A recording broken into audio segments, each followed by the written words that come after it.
વડોદરા જિલ્લાના 3 તાલુકાઓમાં ગર્ભાશયના મુખના કેન્સરને અટકાવતી રસી આપવાનો વિવાદ વધુ વકર્યો છે। શુક્રવારે રાજપીપળા ખાતે યોજાયેલા જાહેર મેગા મેડિકલ કેમ્પમાં ભરૂચના સાંસદ અને ભાજપના નેતા મનસુખ વસાવાએ શંકાસ્પદ રસીકરણ કાર્યક્રમનો મુદ્દો ઉઠાવ્યો હતો। ये 5 संस्था जो फॉरेननी रसी है एनो प्रयोग गरीब लोगों पर करवा दिया तो આવી સંસ્થાથી પણ આપણે વહીવટી તંત્ર અને આપણે બધાએ કાળજી રાખવી પડશે। નહીં તો શું છે આ જે સંસ્થાઓ ગમે એટલી મોદી હશે એનો વગ વાપરીને આવી જગ્યા પર એમની દવાનો અથવા તો રસીનો પ્રયોગ કરવા નીકળી પડે છે।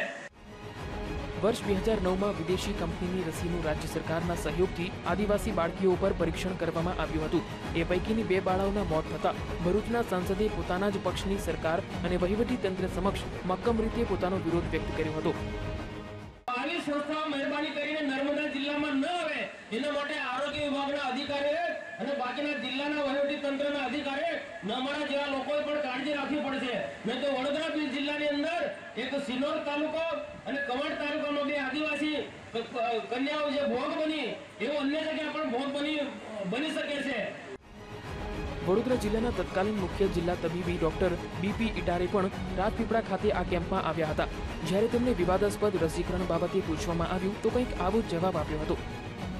આ પ્રોજેક્ટ હાલના તબક્કે બંધ કરવામાં આવે છે, પણ રસી ત્યાંથી ડ્રગ કંટ્રોલર ઓફ ઇન્ડિયાએ મંજૂરી આપેલ છે અને આજે તારીખે મળે છે અને દરેક જગ્યાએ એનો પૂરો ઉપયોગ થાય છે। જે રસી અપાયા બાદ 2 કિશોરીઓના મોત થયા તે રસી વિભાગીય નાયબ નિયામકના મતે પ્રતિબંધિત ન હોય તો એવો સવાલ જરૂર થાય કે વર્ષ 2009માં ગુજરાતમાં શા માટે શંકાસ્પદ રસીકરણનો પ્રોજેક્ટ બંધ કરવામાં આવ્યો હતો અને હાલના તબક્કે પણ શા માટે એ પ્રોજેક્ટ બંધ છે। જયેશ દોશી, VTV, નર્મદા।